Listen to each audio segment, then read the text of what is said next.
juga kearifan budaya dan nilai-nilai leluhur yang masih tercermin dalam tradisi masyarakat masa kini.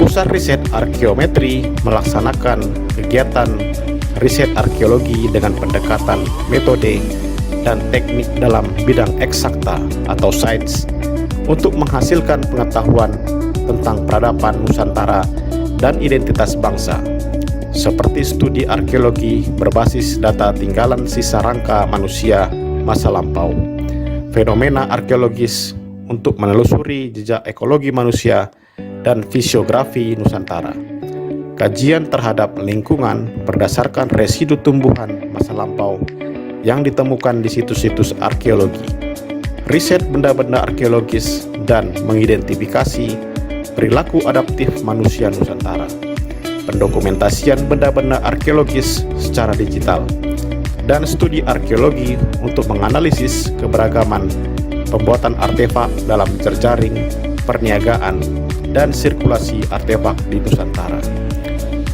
Pusat Riset Preservasi Bahasa dan Sastra melakukan riset yang berhubungan dengan upaya-upaya pelindungan dan pemertahanan bahasa dan sastra daerah, pendokumentasian bahasa dan sastra, daya hidup atau vitalitas bahasa, revitalisasi bahasa, kajian bahasa minoritas, toponimi dan onomastika, sejarah dan perkembangan sastra, serta bahasa Austronesia dan non-Austronesia.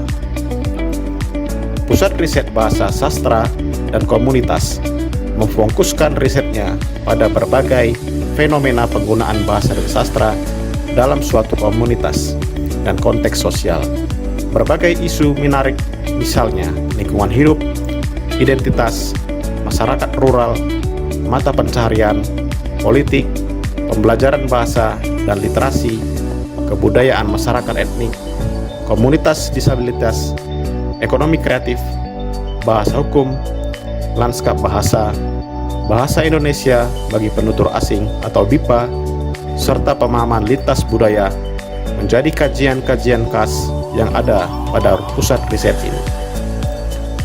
Pusat Riset Manuskrip Literatur dan Tradisi Lisan merupakan pusat riset yang melakukan kegiatan penelitian, pengembangan, pengkajian, dan penerapan serta invensi dan inovasi di bidang manuskrip, literatur, dan tradisi lisan.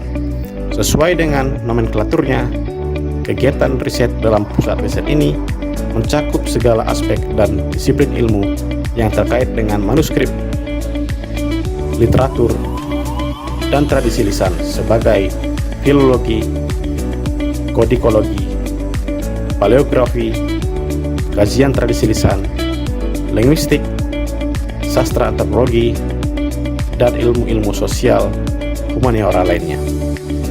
Pusat riset ini menjadikan manuskrip, literatur, Bapak dan Ibu tradisi yang lisan masih sebagai duduk di objek belakang material boleh maju riset Bapak. yang dibagi Kasihan ini secara tematik dalam pemandangannya biar riset-riset lebih indah wacana tertata agama rapi begitu. dan keragaman budaya, riset ekologi dan mitigasi bencana, riset gastronomi, kesehatan, dan teknologi tradisional, riset sejarah dan kearifan lokal, dan riset pendidikan karakter dan regulasi mental. Pusat Riset Khazanah Keagamaan dan Peradaban meneliti keindonesiaan dalam sudut pandang multi religi dan multi budaya yang diharapkan menjadi wadah pengetahuan untuk memahami Indonesia dari sudut pandang warisan keagamaan dan relasinya dengan peradaban. Pusat riset ini tidak hanya meneliti sejarah dan dinamika Islam di Indonesia, melainkan juga riset-riset sejarah Hindu, Buddha, Kristen, Katolik, Konghucu, bahkan juga aliran-aliran kepercayaan yang ada di Indonesia sebagai bagian dari proses dinamika keindonesiaan atau kenusantaraan. Kajian-kajian yang dilakukan diantaranya agama dan kearifan lokal dalam tantangan global, tradisi keagamaan, kearifan kepariwisataan religi Nusantara, dan keadilan gender, arsitektur keagamaan klasik dan kontemporer, bahasa dan sastra keagamaan, seni dan budaya, peradaban masyarakat dan ketahanan bangsa, agama dan pemajuan kebudayaan, dan sistem pengetahuan masyarakat. sejarah, agama, dan relasi-relasi kebudayaan, multikulturalisme, serta nilai-nilai luhur warisan budaya masa lampau dan dinamika budaya bangsa. Menyebar di 34 kota bersama 452 sivitas dalam organisasi riset arkeologi, bahasa, dan sastra, mari berkolaborasi, mari kita berkarya untuk Indonesia.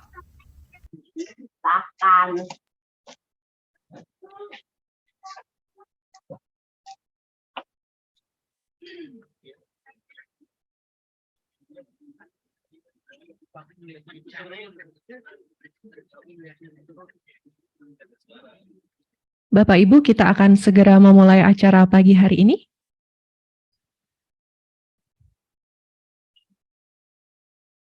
Zoom sudah siap, Mbak Widya? Baik.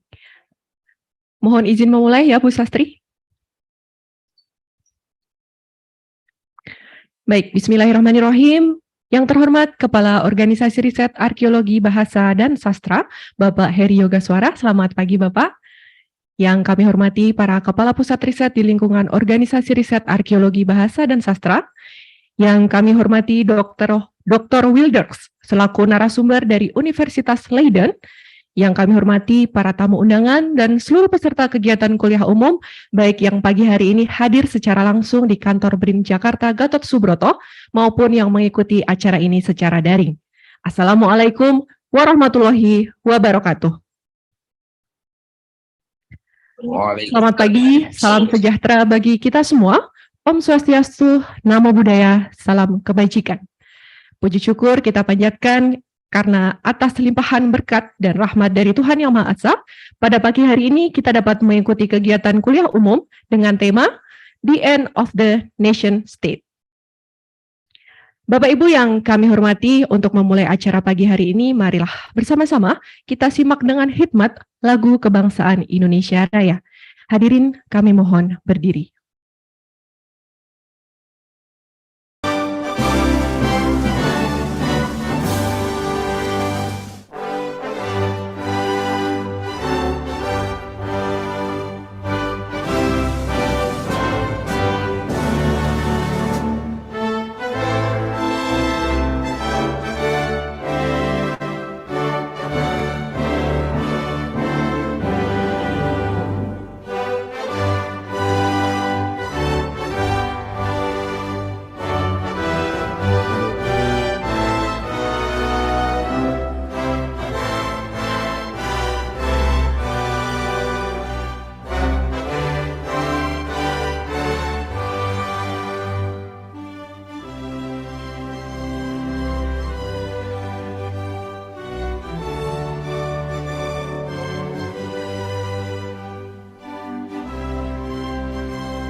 Bapak Ibu dipersilahkan duduk kembali. Bapak Ibu yang kami hormati, acara ini diselenggarakan oleh Organisasi Riset Arkeologi, Bahasa, dan Sastra melalui Pusat Riset Manuskrip Literatur dan Tradisi Lisan. Untuk itu selanjutnya kita simak bersama satu pengantar dari Kepala Pusat Riset Manuskrip Literatur dan Tradisi Lisan. Ibu Sastri Sunarti, kami persilahkan.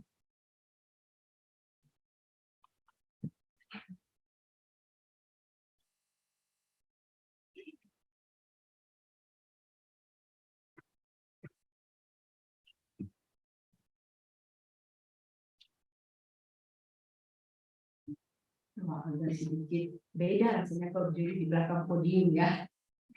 Baik yang saya hormati Kepala Organisasi Riset Arkeologi Bahasa dan Sastra, Dr. Heri Yogaswara. Yang saya hormati Dr. Wilder yang menjadi pembicara kami kita pada pagi hari ini hingga siang nanti, dan tentu saja Bapak Ibu yang sudah hadir di Zoom yang tidak dapat saya sebutkan satu persatu maupun yang berada di dalam ruangan. Terima kasih atas kehadiran Bapak Ibu semua. Baik yang ada di secara daring maupun secara luring. Terima kasih kepada teman-teman panitia saya, Sivitas GOR Basra, yang bekerja sama untuk mewujudkan semacam kuliah umum yang kebetulan beliau ini, Dr. Wilder ini bukan teman baru, beliau teman lama. Dalam satu tulisan dalam Pucuk Gunung Es, Kelisanan dan Kebersamaan dalam Budaya Melayu Indonesia, Amis ini pernah menyebutkan bahwa Wilder adalah salah satu dari 4 generasi The Dutch Impact for Generation Observed yang terlibat secara intensif dalam bidang kajian kita sastra Melayu Indonesia.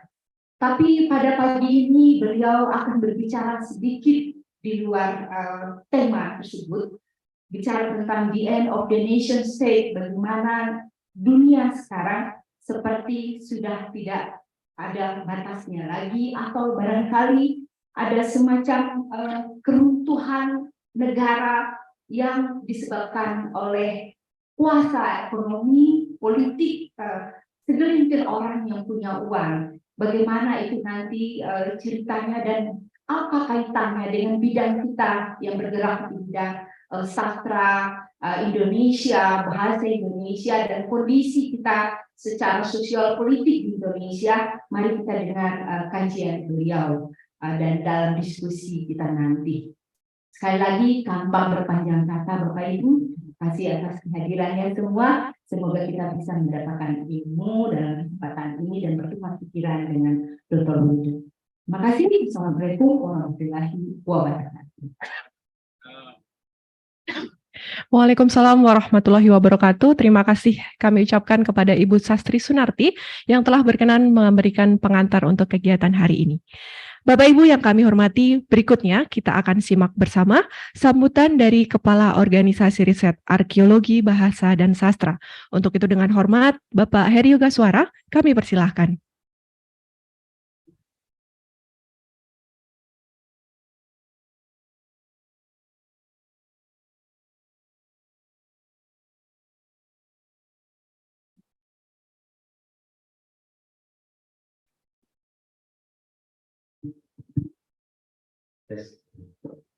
Assalamualaikum warahmatullahi wabarakatuh. Salam sejahtera, salam nasional, budaya, salam pendidikan dan rahayu untuk kita semua.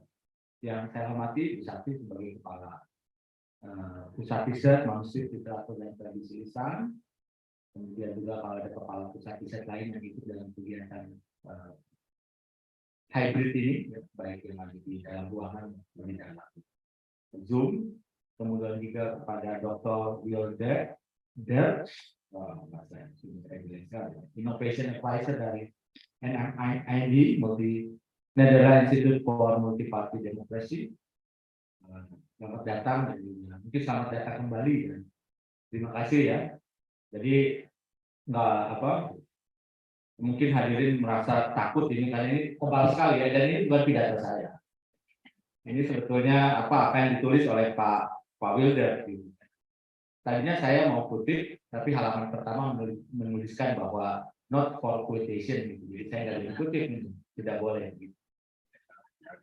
Oh ya, just kidding ya.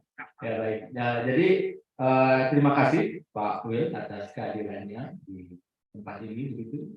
Ya, dan juga saya kira ini satu hal yang sangat baik ya.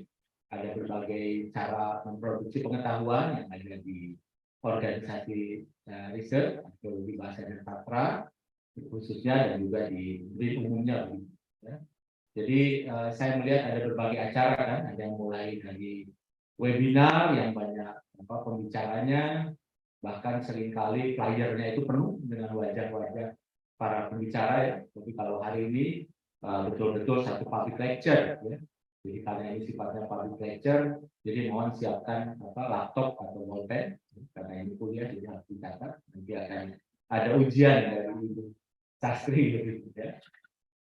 Dan ya jelas kami berterima kasih kepada Pak Wilder ya terkait dengan public lecture hari ini yang saya kira saya membaca cepat dari tulisan ini, saya kira menjadi satu topik yang sangat menarik ya, bagaimana sebuah nation state itu di banyak negara, khususnya kasus yang ditulis ini memang Eropa ya, kemudian menjadi tidak terlalu kuat begitu ya, karena adanya tadi teknologi informasi ya dan lain sebagainya begitu ya. Jadi sangat menarik adalah satu kutipan. Jadi saya harus melanggar, harus mengutip juga ya. Jadi sebetulnya yang kemudian yang kita sebut netizen itu kemudian menjadi hal yang sangat menentukan sekarang gitu. Tidak hanya citizen apalagi state gitu. Ya. Jadi boundary juga sesuatu hal yang sangat penting begitu ya.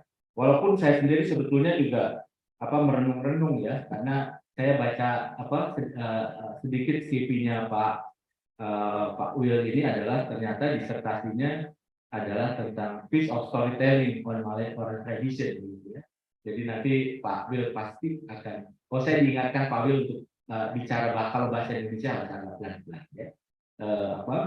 Jadi bagaimana proses perjalanan dari Pak Will yang dulunya atau mungkin sampai sekarang banyak menulis tentang storytelling di dalam Malay oral tradition, kemudian sampai tertarik untuk memikirkan the end of the nation state. Dan lagi juga tadi pagi saya bicara dengan Bu Sastri, kira-kira relevansinya apa ya? MLTL, Manuskrip Literatur dan Tradisi Lisan, kemudian membicarakan the end of the nation state, ya. Walaupun di belakangnya ada tanda tanya. Ya. Jadi sebetulnya belum tentu the end of the nation state ya kalau masih ada tanda tanya seperti ini. Dan ini yang saya kira akan bicarakan di dalam public lecture ini. Oleh karena itu saya kira ini satu kesempatan bagus ya untuk menyerap ilmu dan sekaligus juga mendiskusikan begitu ya. Dan saya juga ada hal yang menarik nih yang ketika saya membaca CV-nya Pak Will, paling akhir kalimatnya mengatakan begini. He recently retired and now fill his days contemplating God's majesty, growing roses, and traveling. Ya, jadi karena mungkin sudah retired ya, tetapi saya kira justru ini satu kesempatan bagi kita untuk mengajak dan menawarkan mungkin ada skema dari manajemen talenta bagi Pak Will untuk bisa bergabung dengan kami untuk menjadi visiting researcher atau kalau postdoc sudah tidak mungkin ya, sudah terlalu jauh posnya begitu ya, tetapi bisa bekerja sama lah dengan para peneliti dan mungkin meneruskan apa-apa yang mungkin belum selesai semasa Pak Will masih sangat aktif di dunia akademis ya. Kami sangat ingin Pak Will juga kalau bisa bergabung, kalau tidak salah Pak Profesor Maneke belum ada ya. Profesor Maneke juga sudah menjadi visiting researcher di bahasa sastra ya, Pak Sastri. Kami juga punya Profesor Arif Ruman Simanjuntak yang menjadi visiting researcher juga di arkeologi ya, dan juga saya kira ada juga visiting researcher dari Universitas Napoli Italia ya, sedang bergabung dengan arkeologi lingkungan maritim dan budaya berkelanjutan. Dan saya kira sudah ada beberapa visiting researcher ya, dan ini mohon dimanfaatkan oleh para peneliti bersama-sama menulis ya, bersama-sama menulis berdasarkan hasil riset dari kegiatan-kegiatan yang sudah dilakukan. Saya kira ini satu kesempatan yang bagus ya, karena mungkin sudah banyak hasil-hasil riset lapangan yang belum dikapitalisasi menjadi sebuah tulisan yang penting. Karena itu kemudian mengapa BRIN mengadakan kegiatan yang kita sebut visiting researcher, visiting profesor, postdoc dan lain sebagainya. Mohon ini dimanfaatkan oleh teman-teman. Saya kira itu yang bisa saya sampaikan sekarang, Dan sekali lagi selamat berdiskusi dan sekali lagi mengambil manfaat dari public lecture yang pasti sangat jarang terjadi ya kalau public lecture seperti ini. Sekali lagi terima kasih Pak Will, dan mudah-mudahan betah untuk terus-menerus riset di Indonesia gitu ya. Jangan hanya traveling Pak. Kalaupun traveling silakan mendatangi kantor-kantor BRIN atau co-working space yang ada di Bali, di Jayapura dan sebagainya untuk berbagi ilmu juga dengan teman-teman yang ada. Ya, terima kasih. Saya kira apakah saya harus membuka enggak kan? Tidak, Pak. Tidak ada ya. Kalau public lecture enggak dibukanya oleh pembicara. Jadi saya kira terima kasih. Assalamualaikum warahmatullahi wabarakatuh. Pagi, salam sehat. Waalaikumsalam warahmatullahi wabarakatuh. Terima kasih Pak Heri yang telah bersedia memberikan sambutan. Bapak Ibu yang kami hormati, tibalah kita di sesi utama kegiatan hari ini, yaitu paparan dari narasumber yang sudah hadir di depan kita, yaitu Dr. Wilders. Sebagai informasi, paparan akan disampaikan dalam bahasa Inggris, tetapi nanti diskusi dan tanya jawab Bapak Ibu bisa menyampaikan dalam bahasa Indonesia. Jadi siapkan laptop, catatan, dan Google Translate ya. Baik, diskusi pagi hari ini akan dimoderatori oleh Bapak Iskandar Syahputera. Saya cek terlebih dahulu, Pak Iskandar apakah sudah bergabung di Zoom? Bisa cek suara, ya, Pak? Yes, sudah. Ya, Pak Iskandar ini merupakan salah satu peneliti dari PR MLTL juga, yang saat ini berada di Aceh, Bapak. Betul, Bapak? Ya. Salam dari kami di Jakarta ya, Bapak. Ya, salam kembali. Baik, kalau begitu segera kita mulai. Pak Wilders, kami persilakan setelah ini untuk segera menempati kursi yang sudah disediakan. Pak Iskandar, saya serahkan ke Pak Iskandar untuk memulai diskusi pagi hari ini. Silakan, Baik. Bapak. Baik, terima kasih. Ya, Assalamualaikum warahmatullahi wabarakatuh. Thank you very much for the chance. Ladies and gentlemen, good morning. And thank you very much for your participation for these public lectures. And first of all, I would like to thank to our head of research organizations of archaeology, language, and literature, Mr. Heri Yogaswara. And then our thanks to Honorable Head of Research Center for Archaeology, and Language, and Literature, Mrs. Sastri Sunastri. Thank you very much, all audience, for your time. Today, also we are going to say our welcome to Dr. Wilders, who has willing to deliver his time to give this public lecture. Okay, not to take more time. Before starting, I would like to introduce our guest lecturer, Dr. Wilders. Actually, I would like to say a sort of biography of Dr. Wilders. He has taken his PhD at the University of Leiden, and he has joined the International Institute of Asian Studies in 1996, and then there are several written works that he has already produced, like The Feast of Storytelling on Malay Oral Tradition, Jakarta, Leiden, 1994, Poets and Power in Pekanbaru, on Burgeoning Malay Consciousness in Indonesian, also in the International Institute of Asian Studies, and in 1995, and another works of Dr. Wilders, also, if not to anything else, some reflection on modern Indonesian literature in 1996. And currently he is in the Netherlands Institute for Multi-Party Democracy. I think that's all that the sort of autobiography of Dr. Wilders.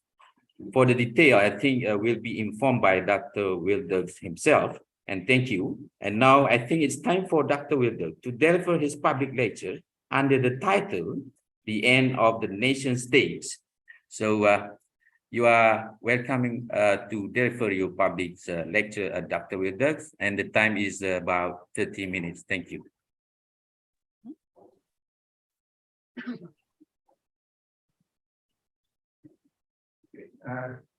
Thank you very much, all of you, for coming here.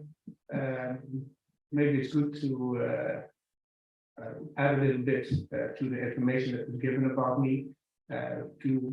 For some time in the 90s until 2001, I think, I worked for the University of Leiden with the dewasa and budaya in Indonesia.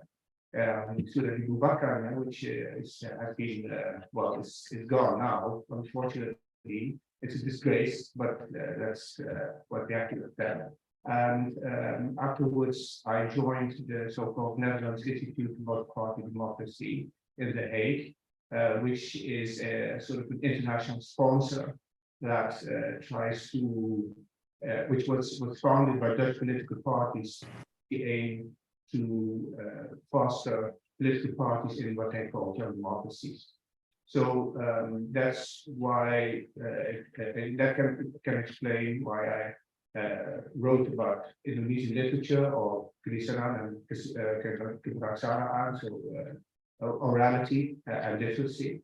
But at some point, I got interested also in politics and political philosophy, if you will.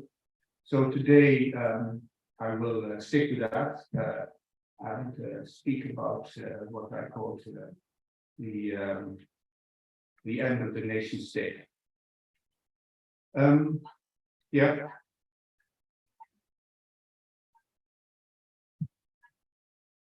Okay. Okay. This. Okay. But I might be back to Zoom. Okay. Yeah. Yeah. But also this or no. Dimatikan ini. Okay, hello. Okay.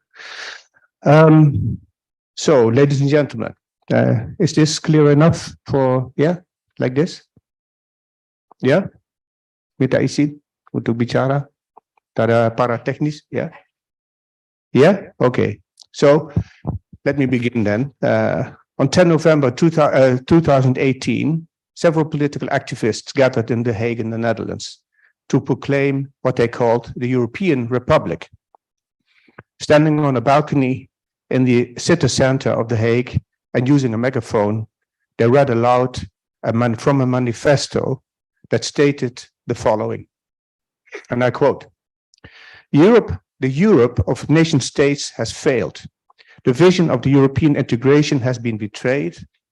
Without political underpinning, the single market and the euro fell easy prey to a neoliberal agenda, which runs counter to the goal of social justice.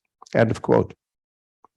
The activists in The Hague were not alone, for at the same time, the European Republic was proclaimed from other balconies too, by kindred spirits in about 200 cities and towns throughout Europe. The date they chose was not chosen at random. On that same day, the centennial anniversary of the end of the First World War was commemorated throughout Europe. So exactly 100 years after a war that brought about the dissolution of the Habsburg and Ottoman empires and the establishment of a global political system of nation states, European citizens across the continent renounced this system and called it a failure. In the same vein, the manifesto then announces the sovereignty of the state of states is hereby replaced by sovereignty of citizens. And as that were not already bold enough, it declared the European Republic as the first step on the path to global democracy. Now, this may remind us that in spite of the European Parliament, the European Union is anything but a full-fledged democracy. Most power is invested in the European Commission or the European Council. And even though neither of these institutions is under direct democratic control. Here, the interests of the individual nation states are preeminent. This serious flaw in the setup of the EU exists because the emergence of representative democracy as we know it is intertwined with the rise of the nation state. So both belong together. Both came into being in the 19th century and developed in close conjunction with each other. However, although they are historically and logically connected, these entities start to contradict each other on the supranational level. So on the level of the European Union, where integration is the goal. The nation state is in fact a formidable impediment to the development of the European Union in terms of its own founding principles. A European republic that is not founded on the idea of the nation state, therefore, would indeed require a post-national democracy. And here it is useful to refer to the so-called trilemma of world economy, which an idea which was developed by the Harvard professor Dani Rodrik, if I pronounce that correctly. In these times of globalization, each country, so also Indonesia, must make a choice between three interconnected variables, namely economic integration, national sovereignty, and democracy. A country can never have the three of them fully. And that is because choosing any combination of two variables, is done at the expense of the third. So this is a little bit difficult. So trilemma, you have three categories. So integration, democracy, and sovereignty. So thus, a country can choose integration and the nation state, but then its democratic control over technocratic institutions at the supranational level will diminish. If the country instead chooses or opts for integration and democracy, then to some extent it will lose its sovereignty as a nation state. Lastly, a country can opt for nation state and democracy, but then it will come disconnected from world economy and it is likely to become poorer. This latter choice, maybe I suppose you know that as when you sort of read the newspaper every day, you know that the latter has been the choice of our British friends with their Brexit. They chose, they opted for nation state and democracy, so they became cut off from integration, economic integration. Most other member states of the EU, of course, have opted for national sovereignty and the material benefits of economic integration.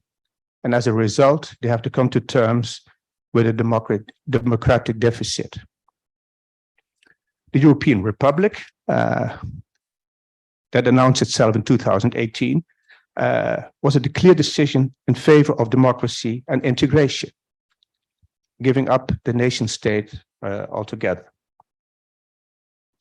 This was a very remarkable choice because for most of us, a world in which political power is not organized on the basis of territorial sovereignty is difficult to imagine. Despite this, the geographically defined nation state as a mode of organizing political activity is actually not so very old. It came to full fruition only after the First World War, when American President Woodrow Wilson proposed the principle of national self-determination and founded the League of Nations. Apparently, though, just 100 years later, people have begun thinking the unthinkable. They are trying to go beyond the limits of seeing the nation state as a universal and permanent template for human political organization. In a way, this was to be expected. We are in the midst of a third and even a fourth industrial revolution. Digital technology is pervading all the sectors of society and is profoundly changing everything that encounters in ways we are only beginning to understand. It is very likely that this exponentially growing, often disruptive innovation will also fundamentally change the way we govern ourselves. In our globalizing and integrating world, in which everybody is connected to everybody else, it seems doubtful that the political infrastructure with the nation state as its chief protagonist can persist. In this important book, If Mayors Rule the World, the late Benjamin Barber puts it like this. Benjamin Barber was a famous political scientist in the United States. And he wrote this book, If Mayors Rule the World. And I quote from his book, "Today, after a long history of regional success, the nation state is failing us on a global scale. It was the perfect political recipe for the liberty and independence of autonomous peoples and nations. It is utterly unsuited to interdependence." That's one of the crucial terms he uses, interdependence, end of quote. For one thing, modern technology affects the most crucial characters of the nation state, namely borders, jurisdiction, and sovereignty. It thereby also undermines certain monopolies and prerogatives held by the nation state under the social contract, which makes it legitimate in the eyes of its citizens. What we call cyberspace is increasingly making geographical space meaningless. The static space of places is being overruled by dynamic spaces of flows where nation states have no control. A case in point is the elusive, deregulated financial world over which nation states exert little, if any, authority. We all remember the financial crisis of 2008. Practices of financial institutions made many people across the globe lose their savings and livelihoods. However, few of these financial institutions were held accountable under any jurisdiction. Money flows are processed in myriads of electronic networks. They don't take place somewhere. They are not spatially defined like the nation state is. They take place offshore, wherever that may be. This also means that the wealth amassed in this way can evade taxation. And taxation is, of course, one of the hallmarks of the nation state, even though this wealth can become immeasurable and immense. To give you an example or an idea of what this wealth is all about, Oxfam Novib in the NGO, Oxfam, the national NGO Oxfam Novib, reported in 2020 that 1% of the world population owns 50% of the world's assets, and that only 42 individuals of the richest individuals in the world equal the wealth of these 42 individuals equals that of the 3.7 billion of the poorest individuals together. So this gives you an idea how big this wealth can be, and it's untaxed. This is keenly felt, for instance, among a fast-growing number of citizens who have to struggle to make ends meet and constantly face economic insecurity in spite of a booming economy. The British economist Guy Standing sees a new class emerging here that he dubbed the precariat, which is a combination of precarious and proletariat. Paradoxically, this class is susceptible to populist ideas about mythological lost past and former national greatness, with strong isolationist, xenophobic, and sometimes racist overtones. However, this nationalism is a symptom of the decline of the nation state, not a sign of its revival. Today, economic growth benefits capital only, not labor, and national governments can do little about it. This is a worldwide trend. In a recent study, 2018 in fact, the Mo Ibrahim Foundation in Africa showed that Africa's economies taken together had grown in 10 years' time, almost 40%. But no new jobs were created. The authority over capital is not the only monopoly the nation state is losing. The scrutiny of citizens' lives is another. Although restricted by civil rights, gathering certain data about citizens was once the exclusive privilege of the state, not anymore. The big tech companies' business model has led to what Harvard professor Shoshana Zuboff has dubbed surveillance capitalism, defining it as the new frontier of power. These companies now know more about us than we ourselves do. Moreover, with the help of algorithms and machine learning, they not only make huge profits, they also furtively influence national politics and democratic processes. For instance, in 2018, a company called Cambridge Analytica in the United Kingdom used personal data of tens of millions of Facebook users, and it secretly influenced the Trump campaign and the Brexit referendum. That was a scandal which surfaced, and after it had surfaced, Cambridge Analytica was quickly dissolved, and nobody among the people responsible was prosecuted. And of course, we have Mr. Zuckerberg of Meta these days, of Facebook, who once called Facebook users dumb fucks, if I may say so. And he sometimes appears before national government committees if he feels like that, but they have no legal means to take him to task. Put differently, Apple, Meta, Google, etc., have become power units to be reckoned with, which is without doubt the reason that a few years ago, Denmark appointed one of its senior diplomats as the so-called tech ambassador.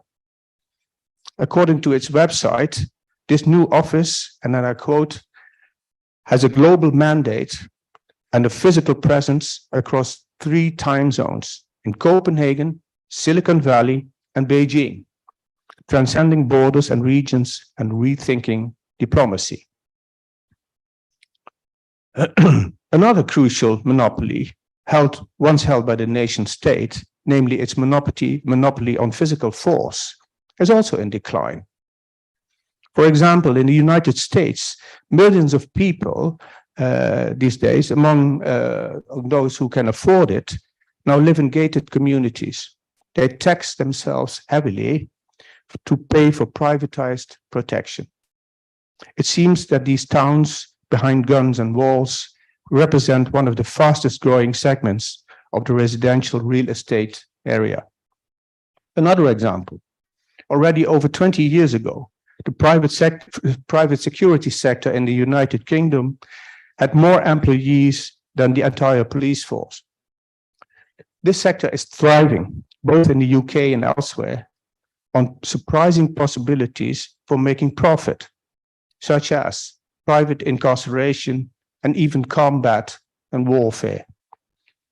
American troops have, of course, already left Afghanistan some time ago in great haste. But not long before they did, the founder of the infamous company Blackwater tried to convince the American government to privatize the war in Afghanistan. He claimed he could do the job for $3 to $5 billion, which is indeed a lot cheaper than the $1,000 billion the war in Afghanistan had cost the American government already. And of late, we hear a lot about the Wagner Group in Russia, headed by Vladimir Putin's former cook, whose mercenaries constitute a significant force in the present war in Ukraine, but also in African countries such as Mali, although the commander-in-chief of the Russian official army has little or no authority over these people. And in this connection, a very recent example, though of a somewhat different nature, is of special interest to me as a Dutchman, namely the merging of the Dutch and the German armies that is taking place as we speak. Eventually, the Dutch army will become one with the army of its erstwhile enemy, arch enemy even, Germany, under a shared command, even though the Dutch constitution explicitly states that the Dutch government is in charge of the army. Another totally different example of the weakening of the nation-state monopolies is, of course, the appearance of e-currencies like Bitcoin and Ethereum. And there are a lot more these days, there are hundreds of them. Remarkably, this time it was initially not the corporate world that appropriated what was once an exclusive state prerogative. Instead, it was individual hackers and nerds and loose global networks of these digital natives. But even in this case, nation states seem to be incapable of producing adequate answers. But Facebook did, or at least it tried to. When it announced its cryptocurrency Libra, which eventually failed, by the way, the American government was not amused. US lawmakers repeatedly pressed Facebook's top blockchain executive David Marcus to halt development of the Libra cryptocurrency during a contentious hearing on the project, but they didn't get very far. Mr. Marcus just reiterated that the Libra would not launch until the regulators' concerns were fully addressed, but he stopped short of committing to freezing technical work on the project, much to the irritation of the Financial Services Committee of the House of Representatives in America. Now, a tentative last example in this connection is censorship, which of course has always been a state privilege. But today the censor cannot be found in the caverns of the state bureaucracies anymore, but at the top echelons of the tech company.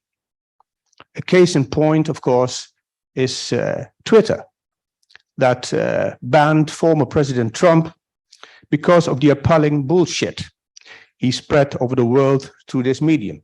And to reassure my audience here, I use this term with reference to the famous essay on bullshit by the American philosopher Harry Frankfurt. In any case, it is relevant to note here that this ban was revoked by billionaire Elon Musk when he bought the social media platform Twitter. So a CEO of a tech company can decide whether the president of one of the most powerful nation states in the world can say whatever he likes or not. Ladies and gentlemen, in an important article published in The Guardian some years ago, Rana Dasgupta is his name. Rana Dasgupta showed that the demise of the nation state, as he called it, is certainly not only a Western phenomenon. He argues that it can also be detected in former Western colonies, albeit for different reasons and caused by a very specific dynamics in the contemporary history of these countries. He points to Islamic terrorism, in particular, as a phenomenon both caused by and resulting in this demise of the nation state.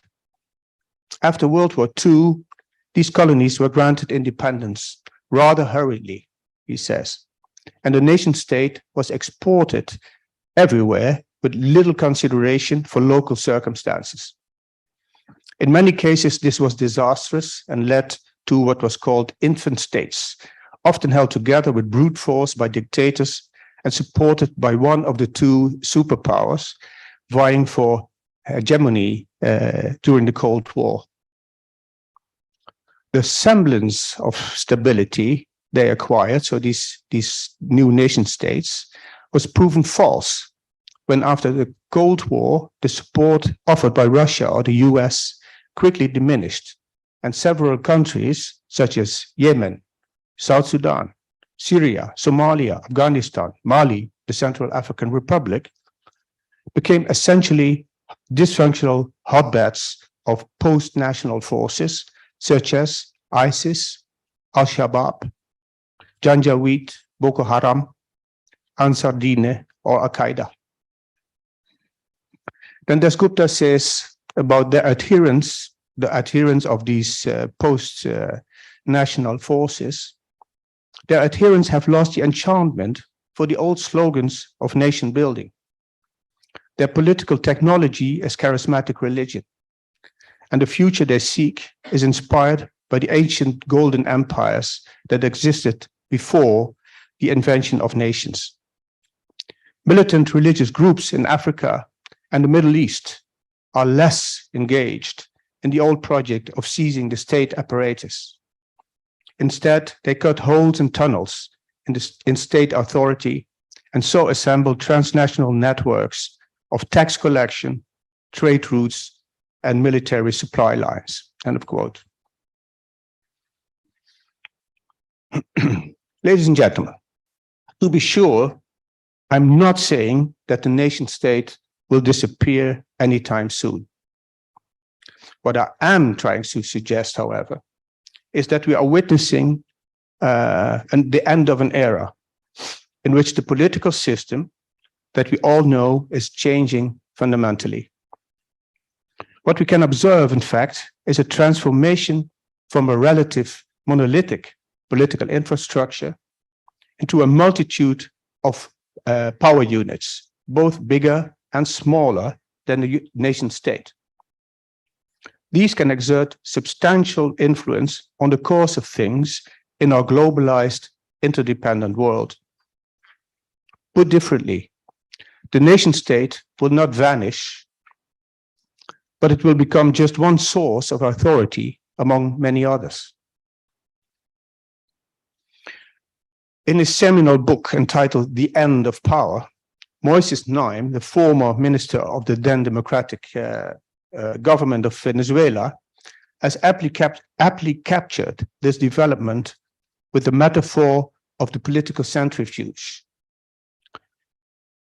And I quote, "It is as if a political centrifuge had taken the elements that constituted politics as we knew it and scattered them across a new and broader frame." End of quote. In other words, we are witnessing the emergence of a new political system characterized by multiplicity. This is in line with other sectors of society, I think, and congruent with the postmodern condition. What we see developing is a heteronomous and polycentric patchwork of overlapping and competing power units. These can be national, supranational, local, regional, transnational, non-governmental, and even individual. Like who? Okay. Okay, we have to come to terms with this systemic change. This is difficult, or perhaps even terrifying, because we are used to a particular mode of political organization with a nation at its core, and we know nothing else. The Italian political philosopher Antonio Gramsci said that when an old world is dying and a new one is struggling to be born, the period in between is the time of the monsters. We have seen quite a few of these monsters recently, and they shall not be named here. However, their appearance gives an acute sense of urgency. It sometimes seems as if you are facing a new world disorder. Something must be done. But what? One of the most critical issues at hand is the regulation of global finance.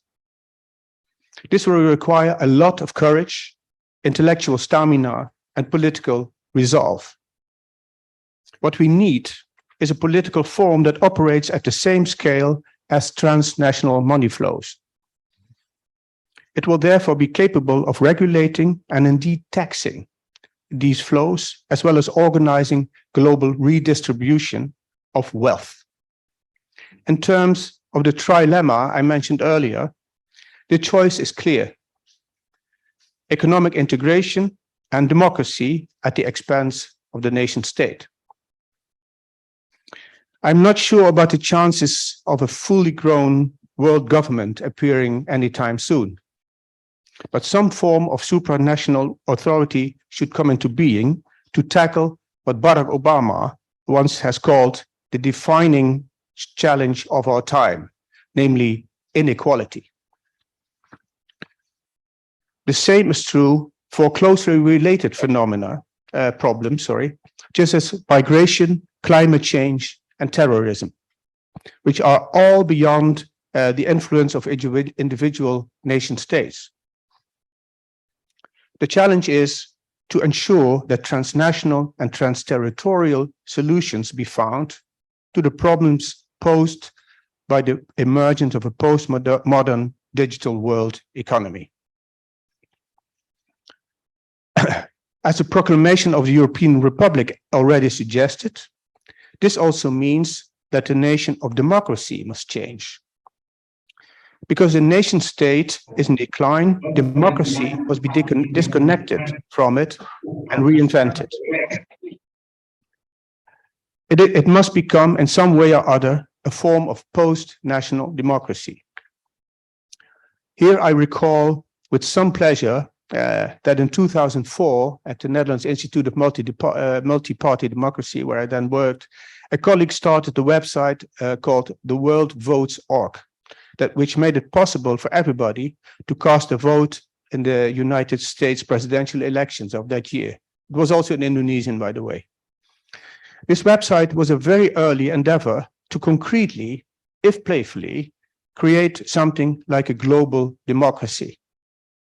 Rana Dasgupta, dwelling more seriously on a similar idea, in this article mentioned earlier, puts it as follows, and I quote again: if democracy is supposed to give voters some control over their own conditions, for instance, should the US election not involve most people on earth? What would American political discourse look like if it had to satisfy voters in Iraq or Afghanistan? End of quote. Inventing a post-national global democracy must also mean that the way we think about citizenship must change. It was to be expected that the manifesto of the European Republic I referred to earlier a few times is very explicit about this. It quite radically declares, as of 10 November 2018, everybody who so wishes can become a European citizen. Now, some of you might now think that the European Republic is a crazy idea, dismissibly crackpot, nonsense, not to be taken seriously. In that case, however, I might point to the Baltic Republic of Estonia, that has made it possible for anybody to become an Estonian e-resident. With such an e-residency, anybody can register an EU-based company and receive access to Estonian government e-services. This innovation, the innovation-focused magazine Wired was wildly enthusiastic about this indeed bold move. It could, as Wired stated, fundamentally redefine what it means to be a country.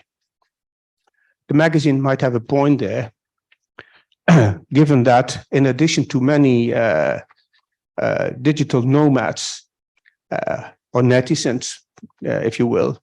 The Japanese Prime Minister, the late Shinzo Abe, the former German Chancellor Angela Merkel, and even Pope Francis are now Estonian e-residents. As postmodern individuals, we have multiple identities and multiple loyalties. So why not also have multi-citizenships? Now, all this is easier said than done. And it seems important to break such a huge vision down into manageable and practical steps. Therefore, to conclude this presentation, I would like to refer to a very concrete endeavor to find transnational and trans-territorial solutions to the 21st century problems, namely the Global Parliament of Mayors, founded by the late Benjamin Barber, to whom I referred earlier, which had its inaugural convening in The Hague in 2016. Earlier, we saw that Benjamin Barber has argued that in times of interdependence, the nation state has become dysfunctional. He proposes the city as the alternative central political unit in a new political system. The city, he claims, has in today's globalizing world once again become democracy's best hope. In a way, this is not surprising. After all, as of 2007, more than half of the world population lives in cities. And the number of city dwellers will keep growing in the years to come. Moreover, it is in cities where a critical mass of very diverse and talented people is compressed into a limited space. The city becomes, as it were, a pressure cooker of economic growth and innovation in all sectors of society. The special dynamics or energies of the city constitute a force which blends reformers, scholars like you, literati, journalists, politicians, scientists, entrepreneurs, artists, architects, and other movers and shakers, and thereby produce a unique intellectual and creative output. Almost by nature, therefore, cities are democratic. Their governments have a pragmatic and problem-solving attitude. They are much less prone to partisanship and ideological excess than national governments. This idea of the city as a laboratory of change and innovation is at the heart of Benjamin Barber's Global Parliament of Mayors, a sort of localist version of the United Nations, or perhaps the first Hanseatic society since the Middle Ages, but now on a global scale. Typically, the member cities of this parliament have pledged to develop what they call common policies and common action to pressing cross-border issues, especially migration and climate change. So in other words, they intend to develop their own foreign policies, and they are serious. Witness, for instance, that the fact that they agreed to financially support so-called sanctuary cities in the United States, which faced budget cuts in federal funds by the Trump administration. So there were these cities were sort of supported financially, Trump was against them, and they were supported by their friends from other parts of the world. So, ladies and gentlemen, if what I have discussed here has any validity, then this global network of local governments is indeed an important and innovative contribution to a new political infrastructure. We urgently need to replace the one we are used to, as that is quickly becoming obsolete. However, this is only one step in a series we need to take if we want to change the way we govern ourselves and adapt our political organization to the 21st century, with the ultimate goal, as the mayors put it in their so-called The Hague Declaration, and I quote, with the ultimate goal to achieve a more equitable, sustainable future for all. End of quote. Now, with these encouraging words, I've come full circle and I'm back in The Hague where I started. Therefore, I think I will stop here for the time being, and I look forward to your remarks and questions and interesting discussion. Thank you very much. Yes, thank you very much, Dr. Wilders, for your public lecture presentations. And before starting for further session of question and answer, and for the discussion on the topic that you have discussed, I would like to little bit summarize so that our audience can grasp a little bit about what we have about what you have presented. So at least I can catch here that actually, yeah, I would deliver it in the bahasa, I think, so that's our audience can get the point. That's what we are discussing about. Bapak Ibu sekalian, bahwa topik pada kuliah umum kali ini yang berjudul tentang The End of the Nation State itu berbicara sekitar bagaimana tentang bangsa-bangsa di dunia seperti komunitas bangsa Eropa dalam kumpulan European Union or memikirkan kembali atau memandang kembali atau reframing the concept of democracy. So also I think Dr. Wilders also want to inform us about how the globalization has impacted the way of the nation-state countries view their concepts of democracy. Jadi bagaimana era globalisasi telah memberikan dampak itu cara berpikir bangsa-bangsa persemakmuran seperti Uni Eropa dalam memandang konsep dari demokrasi. So topik ini juga berbicara tentang perubahan daripada konsep demokrasi. Kemudian politik kekuasaan, juga berbicara tentang cultural imperialism, bagaimana penjajahan terhadap budaya. Kemudian berbicara tentang political authority and human rights, bagaimana kekuasaan politik dan hak asasi. Kemudian collective responsibility, tanggung jawab secara kolektif. And then international integrity, ya, kesatuan internasional, bagaimana hubungan antara human rights also to democracy.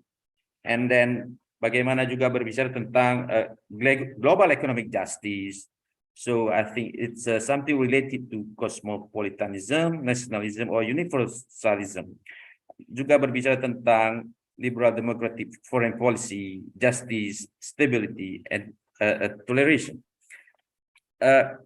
Di dalam berbicara tentang topik ini, tentu bagaimana global demokrasi menjadi salah satu konsep baru yang ingin dikembangkan. Kemudian keterpaduan ekonomi atau economic integration, kemudian juga berbicara tentang national integration, dan kemudian kekuasaan ataupun wewenang daripada sebuah negara.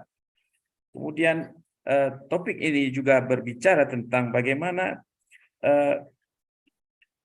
human political organization, ya, bagaimana mengorganize politik kita sebagai manusia di dunia ini, kemudian dengan adanya integrating worlds, kemudian membangun infrastruktur baru daripada politik. Jadi cara pandang baru tentang demokrasi, juga dengan memutus batas-batas transnasional, transboundaries atau transterritorial, cross the borders issues. So yang menarik dari topik ini yang dapat saya catat bahwa when an old world is dying and a new one is struggling to be born, the period between is the time of the monsters. Yeah. So it's becoming a question also in myself, menjadi pertanyaan dalam diri saya juga, is this the times nowadays? So I think that's all. Begitu yang mungkin dapat saya sampaikan. For further question or discussion, I think Dr. will deliver. So for the first session, we would like to ask the audience meminta para peserta untuk memberikan tanggapan, pertanyaan, atau ya saran dan kritikan dan lain sebagainya. Persilakan untuk sesi pertama 3 peserta. Oke.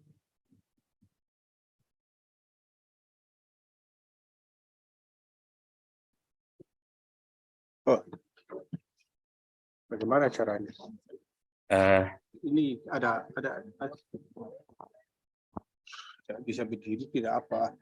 Kalau mau masih muda sih. Ya, we have Ya Bu. from Prof. Maneke Budiman. Ya, silakan Pak Prof. Oh, Maneke. ini ada ya, tapi juga ada beberapa di sini. Yang mana yang duluan? Saya tidak tahu. Mungkin pihak panitia bisa membantu yang di bagian di Zoom mungkin Pak Iskandar. Ya. Yang di Zoom Zoom. mungkin. Di Ya. Zoom. Ini tadi ada Prof. Maneke, mungkin bisa dicatat. Ya. Sudah Ya. bisa. Sudah Prof. boleh mulai. Maneke. Baik. Ya, Dalam bahasa Inggris silakan, atau bahasa Indonesia? Silakan. Dalam bahasa apa, Pak? Indonesia saja, Prof. Maneke. Oke. Saya pelan-pelan supaya Pak Will bisa juga mengikuti dengan jelas karena ini pakai teknologi. Ya. Jadi pemaparan Pak Will tentang akhir riwayat nation state, negara bangsa, sangat menarik dan argumentasinya sangat kuat. Satu hal yang saya amati itu adalah pemikirannya itu landasan utamanya adalah sejarah Eropa atau Uni Eropa. Yang kita tahu itu bangunan atau arsitektur nation state-nya sebelum Uni Eropa itu cukup homogen ya. Jadi apa itu Belanda, apa itu Jerman, apa itu Prancis, apa itu Italia gitu. Sebagai kelanjutan dari sejarah monarki era sebelumnya. Itu kemudian mereka berdiri menjadi negara-negara merdeka yang modern, nation state modern, dan kemudian menggabungkan diri di dalam Uni Eropa, terutama karena motif atau kepentingan ekonomi. Itu adalah apa yang unik di Eropa. Di lain pihak kita melihat sejarah nation state di negara-negara bekas koloni yang kemudian menjadi merdeka itu berbeda. Jadi begitu dia merdeka, itu dia sudah menghadapi kemajemukan, sudah menghadapi ada begitu banyak keberagaman yang harus dikelola, harus di-manage, sehingga dia bisa bertahan dan berlanjut terus sebagai satu nation state yang dilandasi oleh sejarah yang sama. Perasaan senasib sepenanggungan akibat penjajahan. Jadi eksperimentasi dengan konsep negara bangsa yang relatif modern itu sudah dimulai sejak lahirnya negara bangsa postkolonial yang mewarisi berbagai kompleksitas dan keberagaman yang ditanggalkan oleh kolonialisme. Itu tidak terjadi di Eropa. Eropa itu baru belajar menghadapi keberagaman kemajemukan seperti negara-negara ex-koloni di Asia Afrika ketika menjadi Uni Eropa. Ketika yang tadinya unit-unit entitas-entitas homogen itu kemudian menyatukan diri atas landasan ekonomi untuk menjadi suatu nation state yang super, di mana kemudian mereka harus berhadapan dengan diversity, dengan heterogeneity yang tadinya itu tidak ada.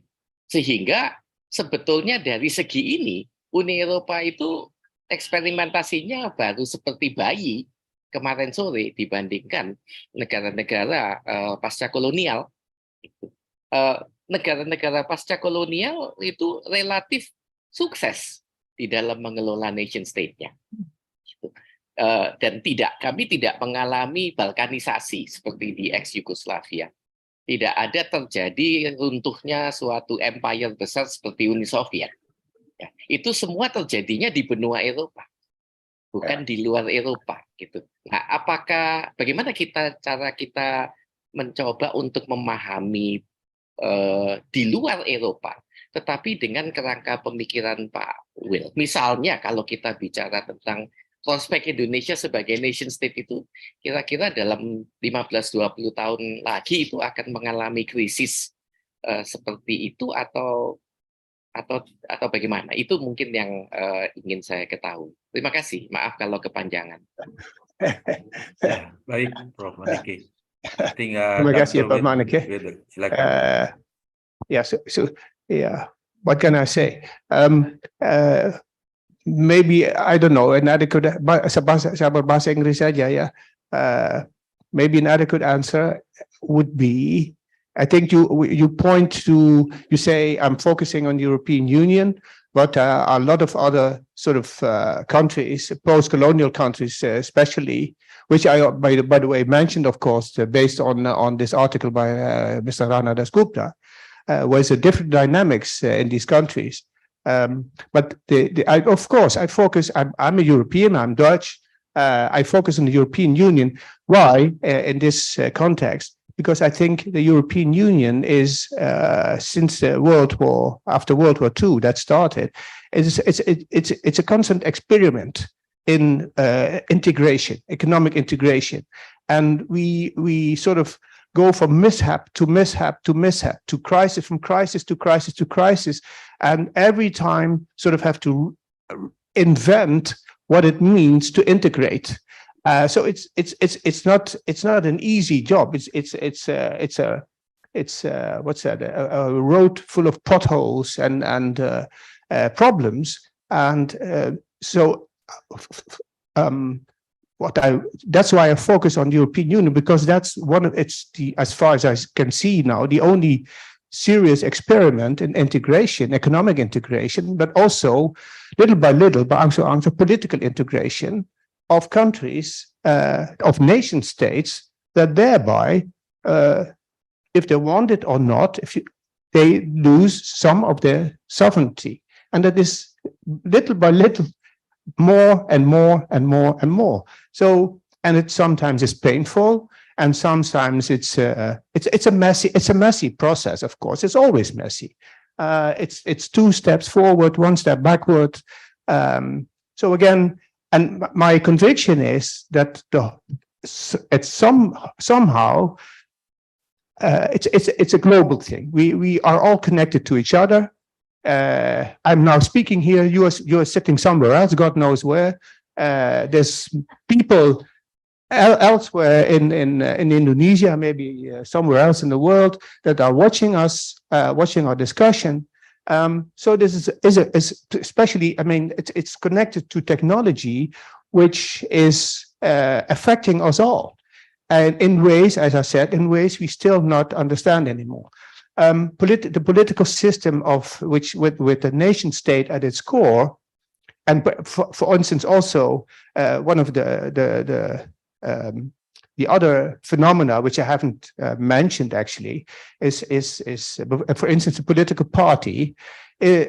Both phenomena, and there are a lot more, also non-political ones, are 19th century phenomena that came into being based on 19th century technology, namely the railway, the newspaper, and the telegraph. That was then the most most modern, most sophisticated technology, and that supported the coming into being of this political system. This technology has changed so much. It's changing everything. I suppose you will agree with me on that. Then if we agree on that it's changing everything, then we must conclude that it also will change the way we govern ourselves. So, and that's what I tried to sort of figure out in the first few steps by focusing on the European Union, that is, since World War II, an experiment in this connection, which is a very interesting experiment, full of problems constantly. I mean, the European Union is one big crisis, basically, but it's sort of developing against all odds. And it's developing in a way that it seems to me is sort of creating a new political system that is little by little distancing itself from this central role this nation state has. This is supranational, of course, but because of the technology, as I said, there's local, regional, and even individual and non-governmental power units. And you see that both at the European Union, but also, as I said, I mean, Mr. Elon Musk he's a billionaire, but he's an individual who can tell the president of the United States what to say. Hey, there's something going on here, I would say. So again, I focused on the European Union as it helps us, or maybe me, to sort of come to a sort of conclusive story to tell, because but there's often, I think it's a global phenomenon. If that's sort of an answer to you, which is satisfying. Yes. Terima kasih Pak Wil. Yo, terima kasih Pak Manik. Kita tunggu pertanyaan berikutnya dari para peserta dengan questions.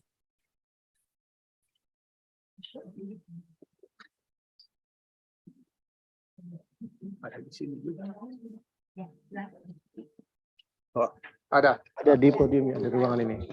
Ya, di Oke, ya. Ruangan, silakan. Nama saya Harfiah. Nama saya Evi. Bu Evi. No, it's okay. Okay. No, it's okay. Yeah, it is very interesting talk you gave us, and I think I want to question first because you are talking about the specter haunting the European nation state. Mm-hmm. The specter is because there is a common enemy which cannot be analyzed. I mean, that cannot be defined in one particular terms and cannot be governed. Yeah, so that's why it's become haunting. I mean, in a sense that you are mentioning about the cyberspace, financial institution, whether it is individual, you talk about multiplicity of it. Mm-hmm. So it is rather difficult to define, to situate. Yeah, and but I think, but I want to know what is actually the fear. Is it because really because for the equality for all? You mentioned at the end of your you quote from Barack Obama. Yes. Yeah. For all. Inequality. Yes. He says that's the main challenge of our time. Right. Barack Obama says that's the main challenge. Yeah. And I think I agree with it. Yeah. But I want to know and highlight on for all. Yeah. Because these specter arise or emerge from the previous kind of governmentality, the art of governing, which is, capitalism. You mentioned about surveillance capitalism and others. Yeah. And I think the capitalism itself is actually the product of colonialism, if I may say, because it's enabled by the exploration of or exploitations of the other side of the world, in which it's enabled the European to have capital, and then the capital evolves into monster. Oh, okay. Yeah. Right. So I think that's how the fear comes from. I mean, it's haunting because it's from our own self. I mean, European self. So that's why it's haunting. But yeah, and I understand what Pak Maneke says, because for us it's a little bit different. I mean, it's already there. We already have to deal with it the first time we built what so-called nation state. So that's why, and the fear is there because actually we have already been let's say imposed the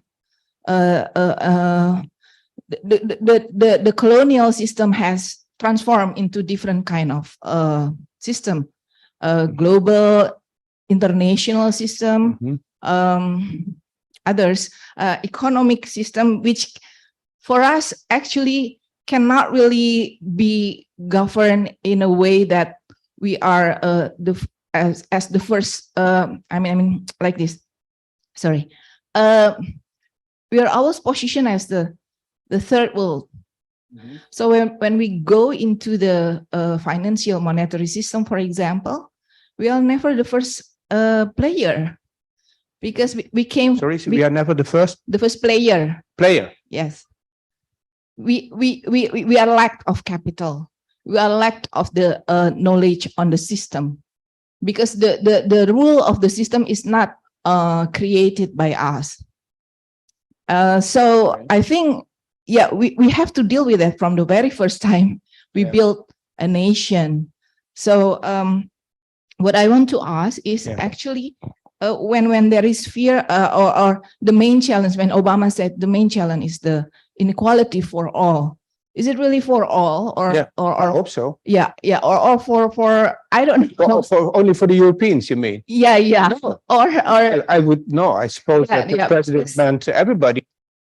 And the mayors of these mayors also think of, I mean, they come from Asia, they come from Europe, they come from America, and South America, and what they want is equality for all. And but I suppose I understand what you're saying. Your background is different from mine. Of course it is. No, it's not. It's not that. But okay. It's like this. You are talking also about the trilemma of European Union. Whether it's integration. No. Wait. It's not only a trilemma of the European Union. It's a trilemma every country has to face now. Yes. Because we're all integrating, if you want it or not. In Indonesia, also Malaysia. Everybody. Yes. We are into the borderless. So sovereign. Then you come and you run into this trilemma. Also Indonesia. So does Indonesia want to integrate in world economy? Then it means, and does it want to what does it want to solve problems like terrorism or climate change? Or you cannot do that alone. So that means that you have to integrate somehow. And that means that you will lose some of your, at least to some extent, you will lose some of your national sovereignty, if you like it or not. So that's what I try to say, basically. So the trilemma is certainly not only meant for Europe. No. Yeah, it's clearer in Europe, of course, because we are integrating, if you like, in the European Union. And I say it goes from this. I agree with that. Yeah. But what I am trying to say is maybe it's time for us also to rethinking about the the global system that have been disseminated into the nation. I mean, through the United Nations probably, or through certain regional policies such as maybe European Union, NATO, ASEAN as well. You have ASEAN. Yes, ASEAN, or Asia Pacific, another regional. Exactly, all kinds of. Because as we have noticed, like you also mentioned about the Venezuela, the case of Venezuela. Because in Venezuela, there was I quote from the minister who was then part of the democratic government. It's not democratic anymore, of course, Venezuela. Yeah. But then, and this is a very interesting book, The End of Power. Yeah, and if we learn from the case of Venezuela.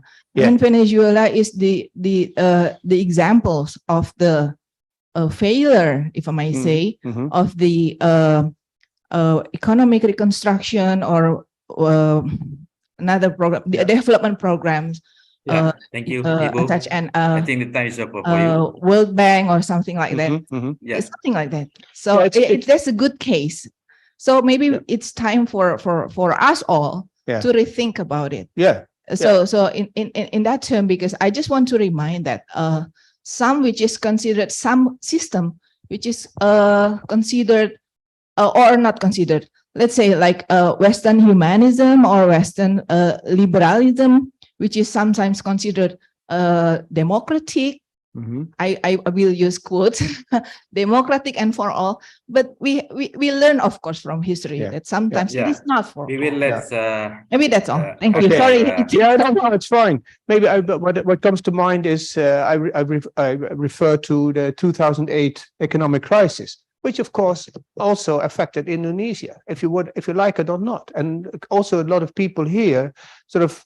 They were maybe the middle class. There was a rising middle class, and there's still a rising middle class, but that got a sort of a kick in the back, as it were, in 2008. And a lot of people that just entered the middle class were now again sort of forced to what's that in Indonesian? Pas-pasan. So and the same is true for the Netherlands, and the same is true for other European countries. I don't know, and in America also, a lot of people lost their savings and livelihood. So if we like it or not, we are all integrating economically, and that was my point. Then that has an effect on the democracy or on the national sovereignty. That is basically the point of the trilemma, which was, of course, it's not my idea, but it's Harvard professor Danny Roderick, which is, it's very interesting. Yeah. Thank you. If that's something it's sufficient answer for you. Is that it? Yeah. Okay. Thank you very much, Dr. Wildex, for the answer. And we will let another audience to give a question. There was somebody else, but I don't know who. Forgot. Yeah. Anybody would like to raise a question? Yeah. We would like to hear from Butung Chulan. Ya. Ditodong ini. Silakan. Ya begini ya. Saya nggak akan bertanya, tetapi mungkin komentar saja. Dalam arti kita melihat political structure ini yang secara supranasional ini memang mempengaruhi semua orang secara global, tapi mungkin pengaruhnya beda-beda karena perkembangan kita itu berbeda. Nah, Indonesia ini yang tadi Ibu ini bilang juga, kita ini perkembangannya kan dunia ketiga ya. Kita sendiri masih struggle tadi yang Pak Maneke bilang terkait dengan penjajahan. Nah, kalau kita yang meneliti secara mikro memang melihat bahwa di Indonesia ini kita masih sibuk ngurusin pemilu, masih segala macam itu. Pemilu, voting, election. Oh, pemilu. Ya. Okay. General election. Dan kita masih sibuk ngurusin perebutan lahan. Ya, toh. Jadi semua yang fisik-fisik. Tetapi ketika bicara struktur supranasional ini, kita tuh kecuali yang sudah pergi secara global mungkin kemana-mana, itu mulai merasakan itu. Itu sama dengan kita sebagai individu, kita baru berasa bahwa kita ini bagian dari dunia itu ketika kita keluar. Tetapi kalau enggak, kita sebagian besar itu merasa masih di dalam lokalitas yang kecil. Nah, memang ketika kita bicara hubungan, ini kan nation state ya, dengan global, dan tadi Pak Dirk juga mengatakan sudah ada strategi-strategi city global gitu, city-city di seluruh dunia, dan mungkin Jakarta juga sudah mulai ada strategi-strategi dengan ketika berbicara gimana smart city dan sebagainya. Itu mempengaruhi kita. Tetapi kalau kita lihat dari hasil penelitian teman-teman juga masih banyak yang bingung apa itu smart city. Jadi Masih banyak yang bingung. bingung. Iya. Ya, siapa Confused. Saya juga. Iya. Karena bagaimana kita dari dunia ketiga ini connect dengan apa yang terjadi secara global, yang dominan dikuasai oleh Western community. To some extent ya. Jadi kalau kita bilang bagaimana kita memposisikan kita, ini sama dengan ketika kita harus memposisikan sebagai peneliti ikut dalam persaingan global tentang publikasi dan sebagainya. Itu berat sekali karena cara berpikir yang dominan itu kan dari dunia barat. Bagaimana menganalisa seperti tadi suprastructure. Kita masih menghadapi bagaimana hubungan antara lokal, nasional, mikro dan makro. Kita itu adalah makro nasional.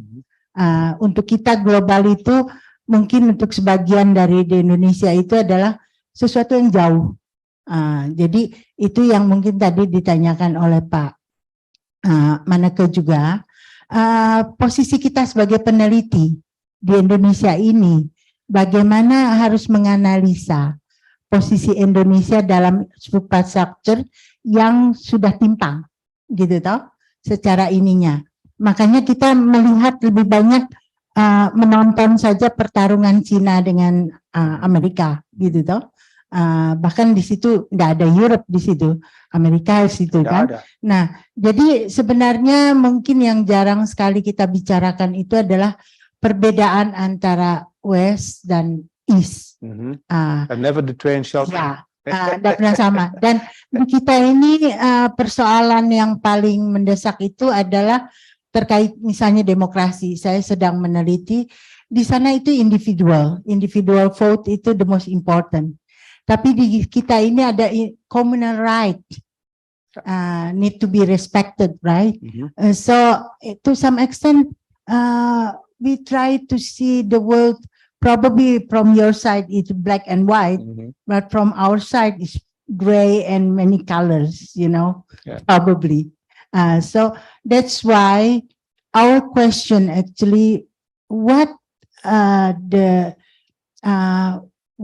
we can learn from what you say as a researcher, how the perspective, because I heard that you also study Indonesian, right?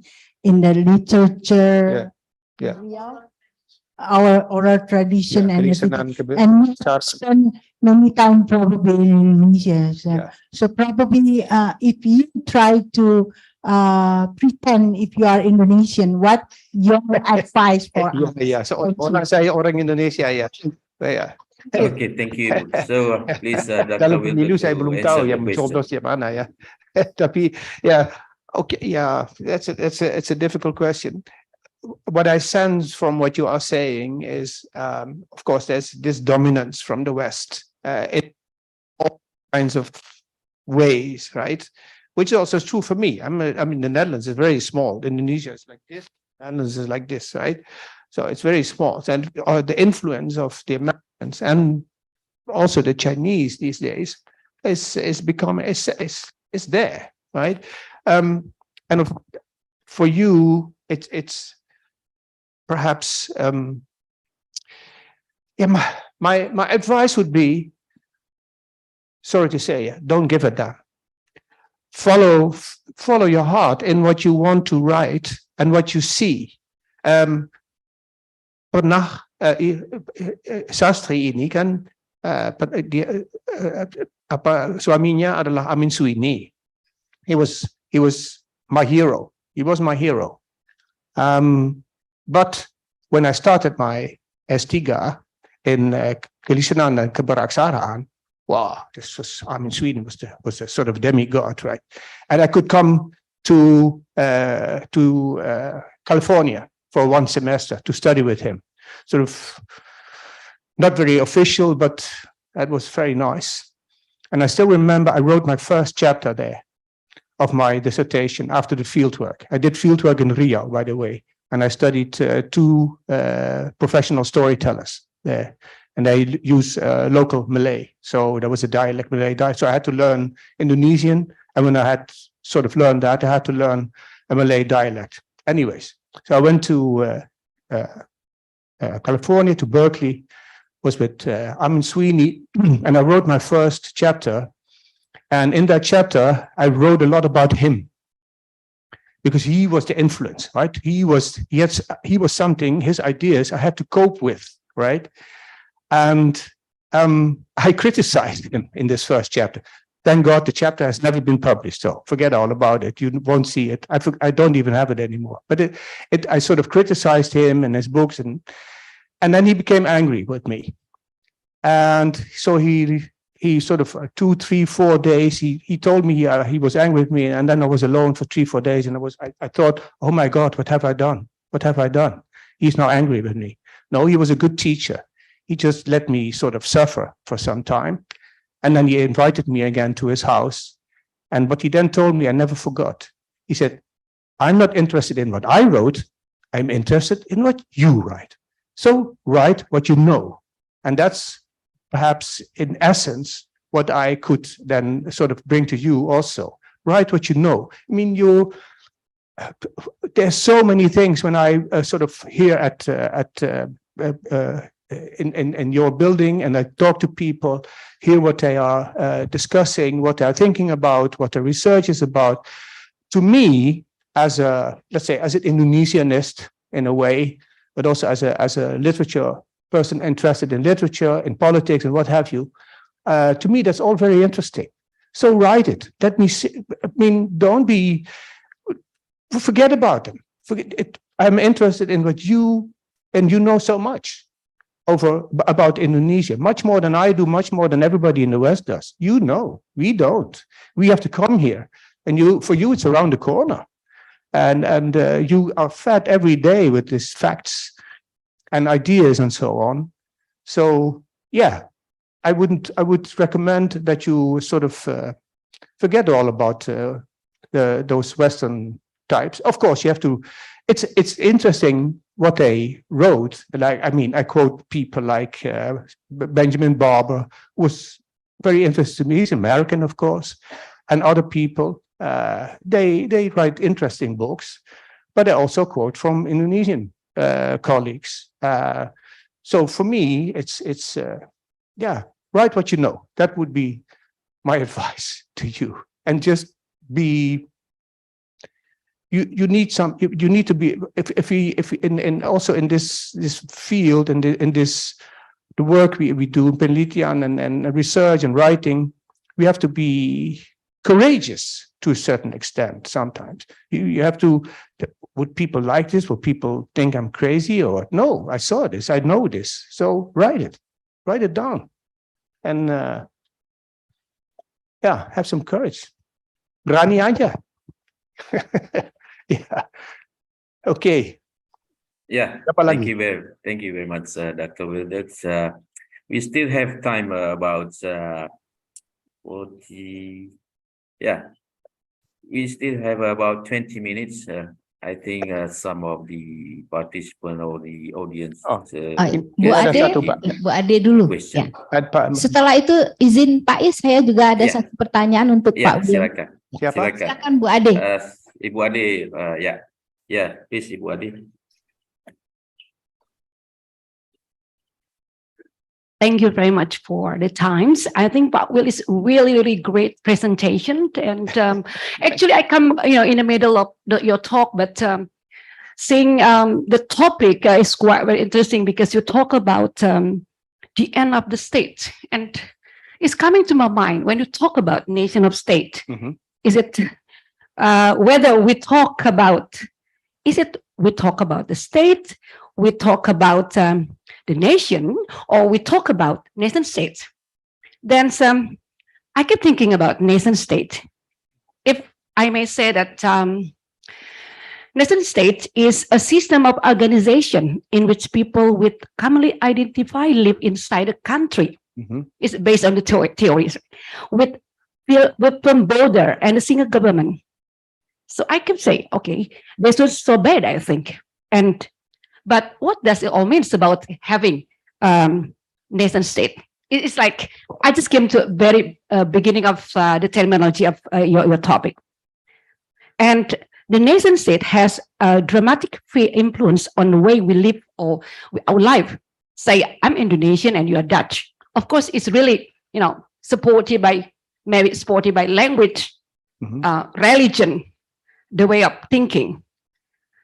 The very beginning, I kept thinking about how we united, and because we speak the same language or we have the same religion, but later on, everything changes. We have different religion, but we have different think about certain things. Then later on, people like fighting because of religion, fighting because of certain topic. I think that's it's quite interesting. We talk about nation state and your topic, because I want to see about the topic related to innovation contact, and there's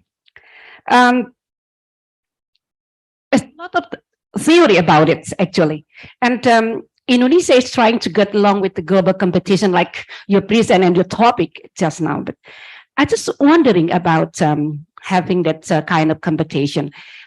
From your view, I just wondering about how is your view about the gap between West and East political situation, and maybe later on I can say how can we deal with innovation contact, like Butung or whoever has mentioned about there is something with nation state like that. But later on I kept thinking, and how is your view about the gap between East and West in political view? About your view about the gap between East and West related to political view. Okay, thank you. Yeah, so is what I mean, right? Sorry? Is it you get the think right. Well, thank you very much. Maybe thank you. Yeah, you can tell from my answer if I understood you correctly or not. So you what you suggest there's a gap between West and East. In terms of this fundamental system of nation states as the main protagonist in this system, as a form of political organization, right? Because that's what the nation state is. It's a form of political organization over against other nation states, right? Again, back to perhaps what I told, how I responded to Professor Manneke Budiman. It's again, there is this interesting experiment called the European Union. So I took that as my as my point of departure, and I come back to it. And of course, to a certain extent, and you are right. I sort of leave out a lot of things. For instance, how these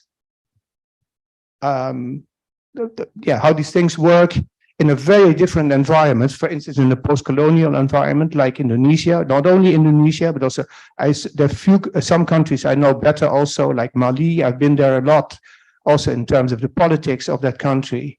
So it's different. It's different for them. It's different. But yeah, I only have 30 or 40 minutes, so you must sort of make a choice, right? So I guess what I try to do is look at what what's going on in the European Union as a model of what I think will happen to us all somehow. And that would require more, let's say, research, for instance, from you, if you think this is sort of a valid view, and rightly so, you say, hey, how works this for us? I have to think about it. I don't know. Of course, I left that out somehow. It's very clear. I left that out. I don't mention Indonesia. I don't mention China. I don't. It's very focused on Europe. But yes, it's an open question. And of course, there's these. I suggested a little bit about the differences for post-colonies, right? But then especially in Africa, because this person, Rana Dasgupta, wrote about, especially about Africa and Middle East, the consequences. There's different dynamics in these countries, very different from Europe, which the European Union began as an answer to the Second World War. We said, never again like this, because, I mean, it was bloody, it was terrible. And so they said, never again something like this. And yeah, this experiment started after 1945. And again, so maybe it's a model of what the world, which maybe we can learn from the mistakes the European Union, the Europeans are also presently making. They're making mistakes all the time. As I said, it's one big crisis, basically, but we learn from crisis, right? We from mishap to mishap. We can only learn when we make mistakes. So that's why I would suggest that might be a model for a bigger part, or a bigger part of the world, or the whole world as it is developing now, in a way that, if you want it or not, is a world of integration. We call that globalization. But in the talk I suggested, it's not only the global supranational, it's also the local. That could be interesting for Indonesia because it's a big country. The regional. There's this term by also by Benjamin Barber. He uses glocalization. So it's both bigger and smaller than the nation state. So perhaps could be a point of departure for Indonesia, for instance, because it's such a big country, large. I mean, people in Aceh, as far according to me, are very different from the people in Papua, so to speak. So and in between, the Javanese, you name it. You have so many. I mean, Indonesia is different to me. It's local, it's regional, the food, the languages, everything you study here, the adat, all that, and the cultures, they're all different. Indonesia is different with a capital D, I would say. So perhaps there would be a point of departure for you as researchers to sort of correct this vision, my vision, as it were. Is that anything? Okay. Yeah, thank you very much. Really great, splendid idea. Thank you very much. Thank you very much, Dr. Wilders. We will come to our last session since we just have another 11 minutes. And the last question, I think, will be for Ibu Sastri, the head of the Research Center of Manuskrip Literature and Oral Tradition. Please, Ibu Sastri. Ya. Terima kasih Pak Is. Okay. Saya bertanya dalam bahasa Indonesia, Pak Wil. Ya, terima kasih sudah memberi ceramah pada pagi sampai siang hari ini. Pertanyaan saya sederhana saja, Pak Wil. Untuk kepentingan kami sebagai peneliti di BRIN, seperti sudah saya sampaikan sebelumnya dalam pembicaraan informal kita, kami memerlukan satu upaya yang besar untuk melahirkan publikasi internasional. Q1 dan Q2 tuntutannya dari lembaga kami.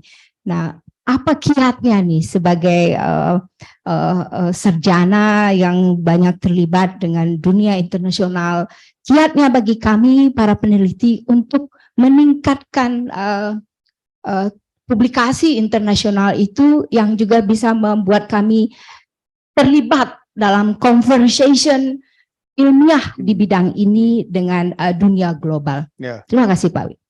Saya minta terjemahan satu kata, kiat. Cara. Technique strategy. How to say? Yeah, technique strategy. What is strategy like to cope with you know with the international journal? Yeah, thank you. Strategy. Again, if I maybe sorry, I maybe tahu ya saya. If I take myself as an example, when I came to Indonesia in 1988 to start my research here, I couldn't speak Indonesian, not a word. So I'm self-taught. The English I know is only the English of the middle school, sekolah menengah. That's the only thing. I never studied it. I never studied Indonesian. I never studied Malay officially.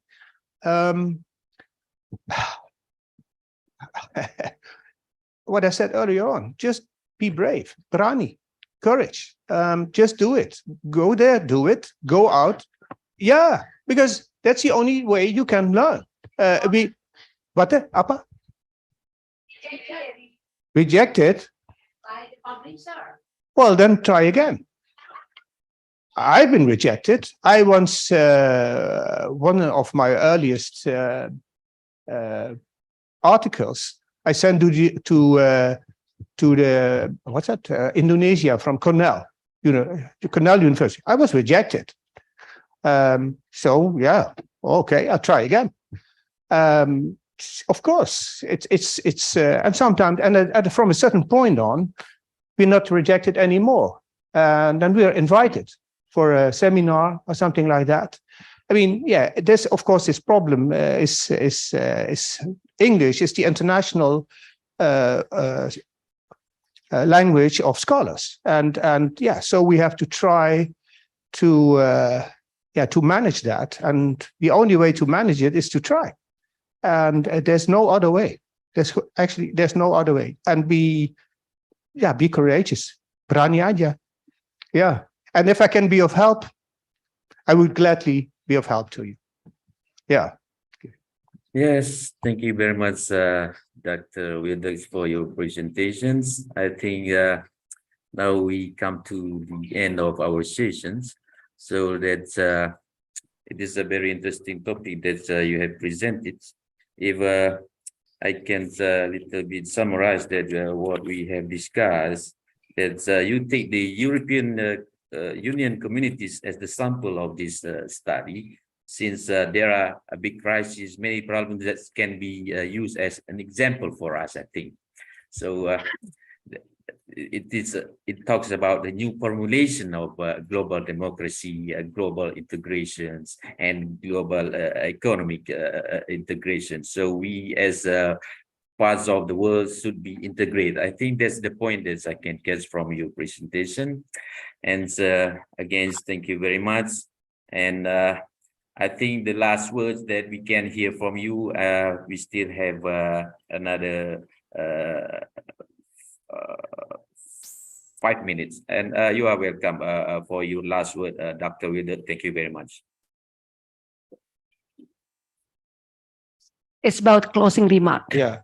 Me? Yeah. Well, a week ago, I wasn't even aware of the fact that I would stand here. So I contacted Ibu Sasa ini, and she said, "Ayo," and so I gave in. And it's always nice and fun, actually, to be here.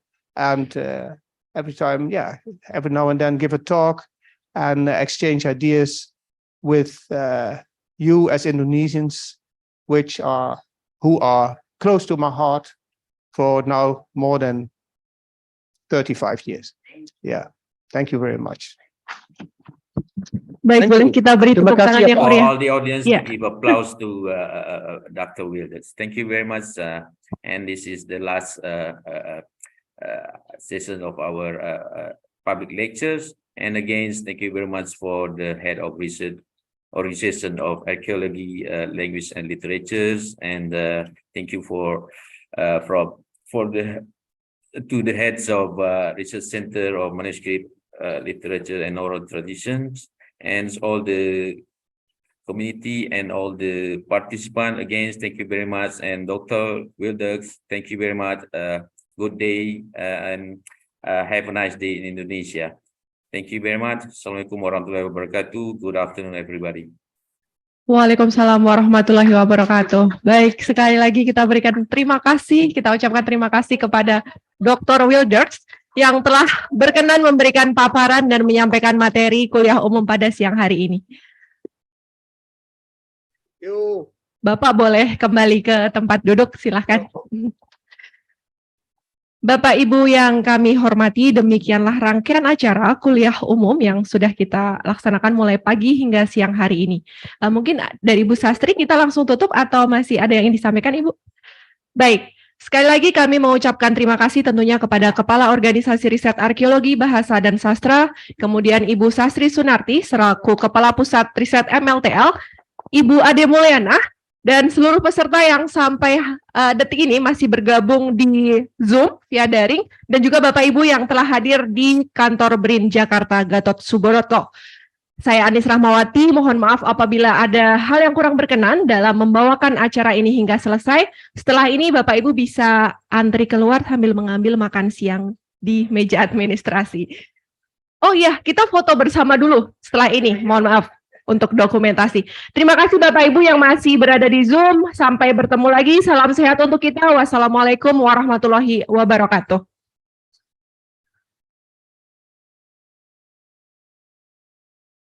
Boleh segera menempatkan diri untuk berfoto bersama Dr. Wilders.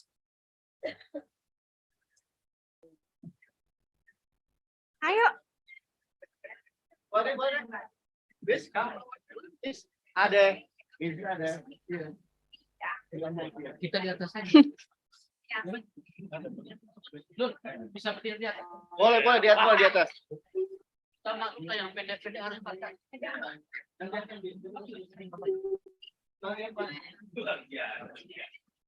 Harus tahu diri lah. Ada.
Senyumnya. Serius.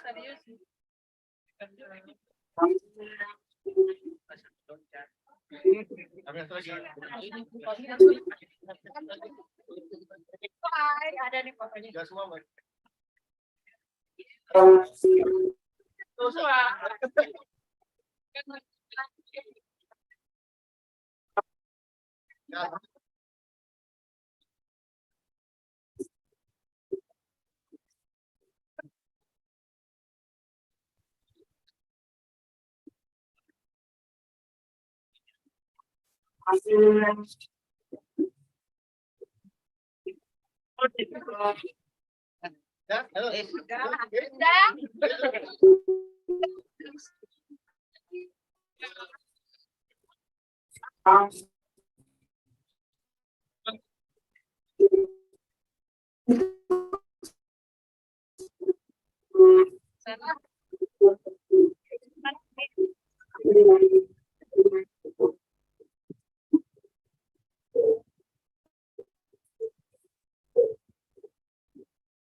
Ini